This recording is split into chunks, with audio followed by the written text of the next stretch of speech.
এরকম শাস্তি দিতে হবে জানি দিতে পারে আর কারণ এরকম দিতে পারে না।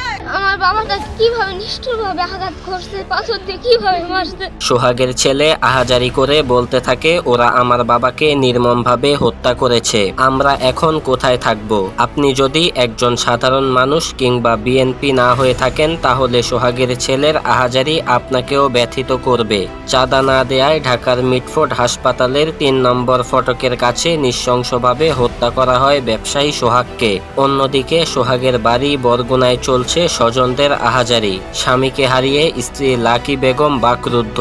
স্বামীর এমন মৃত্যু যেন মেনে নেয়ার মতো নয়। 10 বছরের ছেলে সোহান এবং 14 বছরের মেয়ে সোহানাকে সান্ত্বনা দেওয়ার ভাষা জানা নেই কারো। এই ঘটনায় বরগুনা জেলায় চলছে শোকের মাতম। এলাকার মানুষের কাছ থেকে শোনা যায় সোহাগ ছিলেন দানশীল মানুষ, সকলের সাথে হাসি খুশিভাবে চলাফেরা করতেন, কখনো কারো সাথে ঝগড়া বিবাদ করতে দেখা যেত না। এমন একজন মানুষকে হারিয়ে কান্নায় ভেঙে পড়েন এলাকাবাসী। ছেলে সোহান কাঁদতে কাঁদতে বলেন, আমার বাবা সবাইকে সাহায্য করত, এখন আমাদের অন্যের সাহায্য নিয়ে বেঁচে থাকতে হবে। সোহাগের 14 বছর বয়সী মেয়ে সোহানা কাঁদতে কাঁদতে বলেন, যারা আমার বাবার এমন অবস্থা করেছে আমি তাদের শাস্তি চাই। আর কোনো সন্তান যেন তার বাবাকে এমন নৃশংসভাবে না হারায়। সোহাগের বয়স যখন মাত্র 7 মাস তখন বজ্রপাতে মৃত্যু হয় তার বাবার। এরপর মা জীবিকা নির্বাহের জন্য রাজধানীতে পাড়ি দেন। ওই সময় থেকেই সোহাগ ঢাকায় বসবাস করতেন। এরপর এক সময় এই ব্যবসা দাঁড় করান। সেই ব্যবসার চাঁদা না দেয়াই সোহাগের মৃত্যুর কাল হয়ে দাঁড়িয়েছে।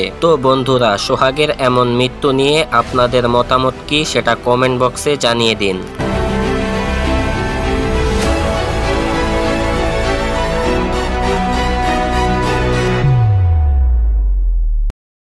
ভিডিওটি ভালো লাগলে এখনই আমাদের চ্যানেলটি সাবস্ক্রাইব করুন এবং পাশে থাকা বেল আইকনটি বাজিয়ে দিন এবং কমেন্ট সেকশনে জানিয়ে দিন আপনার গুরুত্বপূর্ণ মতামত।